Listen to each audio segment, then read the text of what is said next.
ಕಾಂಗ್ರೆಸ್ ನಾಯಕರೊಬ್ಬರ ಒಂದು ದರ್ಪದ ಸ್ಟೋರಿ ಈಗ ರಿವೀಲ್ ಆಗ್ತಾ ಇದೆ. ಗೊತ್ತಿರೋ ಹಾಗೆ ಕಬ್ಬಿನ ಕಿಚ್ಚು ಈಗ ಧಗಧಗಿಸ್ತಾ ಇದೆ. ಇದರ ಮಧ್ಯೆ ಧರಣಿ ನಿರತ ರೈತರ ಮೇಲೆ ಇಂಡಿ ಕೈ ಶಾಸಕ ದರ್ಪ ತೋರಿದ್ರಾ ಅನ್ನುವಂತಹ ಪ್ರಶ್ನೆ ಉದ್ಭವಿಸ್ತಾ ಇದೆ.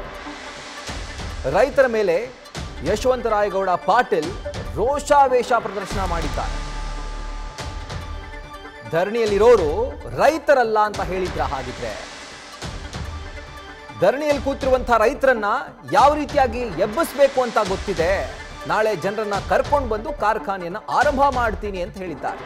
ಅಂದರೆ ಇವರು ಕೂಡ ಒಂದು ಸಕ್ಕರೆ ಕಾರ್ಖಾನೆಯ ಅಧ್ಯಕ್ಷರಾಗಿದ್ದಾರೆ. ಸೊ ಆ ಒಂದು ಅಧ್ಯಕ್ಷಗಿರಿಯ ದರ್ಪದಲ್ಲಿ ನನ್ನ ಶಾಸಕ ಅನ್ನುವಂಥ ದರ್ಪದಲ್ಲಿ ಯಾರು ರೈತರು ಯಾರು ರೈತರಲ್ಲ ಅಂತ ನನಗೆ ಗೊತ್ತಿದೆ. ಕಾರ್ಖಾನೆ ಹೆಂಗೆ ಆರಂಭ ಮಾಡಬೇಕು ಆರಂಭ ಮಾಡ್ತೀನಿ, ಜನರನ್ನ ಕರ್ಕೊಂಡ್ಬಂದು ಆರಂಭ ಮಾಡ್ತೀನಿ ಅಂತ ಉರಿತಾ ಇರುವಂತಹ ಬೆಂಕಿಗೆ ತುಪ್ಪ ಸುರಿಯುವಂತ ಕೆಲಸವನ್ನ ಇವರು ಮಾಡಿದ್ದಾರೆ.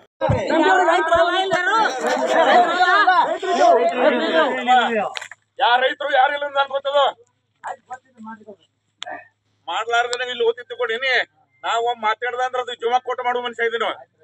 ನೀವು ತಿಳ್ಕೊಂಡಿರ್ಬೇಕು ಹಂಗ್ಯಾರ್ರಿ. ಇದರ ಕುರಿತಾಗಿ ಡೀಟೇಲ್ಸ್ ಅನ್ನ ಕೊಡ್ತಾ ಹೋಗ್ತಾರೆ ನಮ್ಮ ಪ್ರತಿನಿಧಿ ರಾಚಪ್ಪ. ಬಂದಿದ್ದೀನಿ ರಾಚಪ್ಪ, ಯಶವಂತರಾಯಗೌಡ ಪಾಟೀಲ್ ಅವರು ಸಂಪುಟ ಪುನಾರಚನೆ ಅದರ ಮೇಲೆ ಕಣ್ಣಿಟ್ಟು ನಾನು ಕೂಡ ಸಚಿವನಾಗಬೇಕು ಅನ್ನುವಂಥ ಆಸೆಯನ್ನ ಹೆಬ್ಬಯಕೆಯನ್ನ ಹೊಂದಿರುವಂಥವ್ರು. ಒಂದ್ ಕಡೆ ರೈತರ ಕಿಚ್ಚು ಧಗಧಗಿಸ್ತಾ ಇದೆ, ಅದ್ರ ಮೇಲೆ ದರ್ಪ ಬೇರೆ ಉರಿಯೋ ಬೆಂಕಿಗೆ ತುಪ್ಪ ಸುರಿಯೋದು ಅಂತಾರಲ್ಲ ಆ ರೀತಿ ಆಯ್ತು.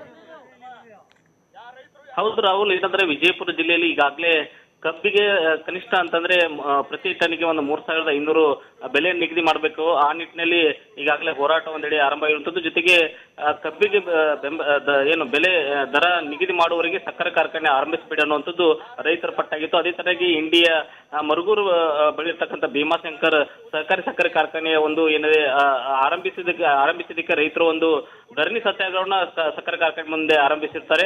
ಆ ಸಂದರ್ಭದಲ್ಲಿ ಅಂದ್ರೆ ಈ ಒಂದು ಸಕ್ಕರೆ ಕಾರ್ಖಾನೆ ಭೀಮಾಶಂಕರ್ ಸಕ್ಕರೆ ಕಾರ್ಖಾನೆಯ ಅಧ್ಯಕ್ಷರು ಇಂಡಿ ಶಾಸಕರಾಗಿರ್ತಕ್ಕಂಥ ಯಶವಂತರಾಯಗೌಡರು ಇದ್ದಾರೆ.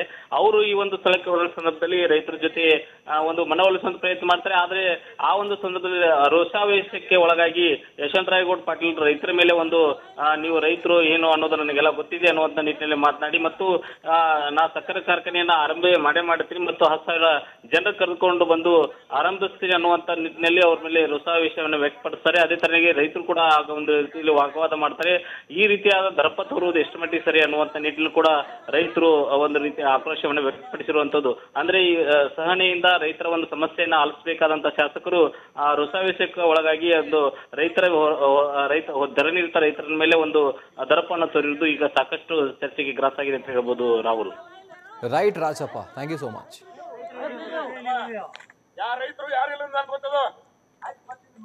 ಇನ್ನು ಯಾವಾಗ ಈ ಒಂದು ಪ್ರಕರಣ ಬೆಳಕಿಗೆ ಬಂತು, ನಿಮ್ಮ ನ್ಯೂಸ್ ಫಸ್ಟ್ ಯಶವಂತರಾಯಗೌಡ ಪಾಟೀಲ್ ಅವ್ರನ್ನ ಸಂಪರ್ಕ ಮಾಡುವಂತ ಕೆಲಸವನ್ನ ಮಾಡ್ತು ಸ್ಪಷ್ಟನೆಗೋಸ್ಕರ. ಆದ್ರೆ ಅವರು ನಮ್ಮ ಕರೆಯನ್ನ ಸ್ವೀಕರಿಸದೆ ಆ ಕರೆಯನ್ನ ಕಟ್ ಮಾಡ್ತಾ ಇದ್ದಾರೆ. ಸೊ ಇದರಲ್ಲಿ ಗೊತ್ತಾಗುತ್ತೆ ಅವರ ಜವಾಬ್ದಾರಿ ಯಾವ ಥರ ಇದೆ ಆ್ಯಂಡ್ ಅವರು ಹೇಳಿದಂಥ ಮಾತಿಗೆ ಎಷ್ಟರ ಮಟ್ಟಿಗೆ ಅವರು ಬದ್ಧರಾಗಿದ್ದಾರೆ ಅನ್ನೋದು ಅವರ ಈ ನಡೆಯಿಂದಾನೇ ಗೊತ್ತಾಗುತ್ತೆ. ಸಚಿವರಾಗಬೇಕು ಅಂತ ಆಸೆ ಇಟ್ಕೊಂಡಿರುವಂಥವ್ರು ಈ ರೀತಿಯಾಗಿ ಬಹಿರಂಗವಾಗಿ ರೈತರನ್ನೇ ತೇಜೋವಧೆ ಮಾಡೋ ರೀತಿ ಮಾತನಾಡ್ತಾರೆ ಅಂತಂದ್ರೆ ಜನ ಪ್ರಶ್ನೆ ಮಾಡ್ತಾರೆ, ನಿಜವಾಗ್ಲೂ ಯಶವಂತರಾಯಗೌಡ ಪಾಟೀಲ್ ಅವರು ಸಚಿವರಾಗಬಹುದಾ, ಅರ್ಹತೆ ಅಂತ ಹೇಳಲ್ಲ, ಸಚಿವರಾಗಬಹುದಾ ಅನ್ನುವಂಥ ಪ್ರಶ್ನೆಯನ್ನ ಆ ಕ್ಷೇತ್ರದ ರೈತರೇ ಆ ಕ್ಷೇತ್ರದ ಜನರೇ ಮಾಡ್ತಾರೆ, ನಾವಲ್ಲ, ಅವರೇ ಮಾಡ್ತಾರೆ.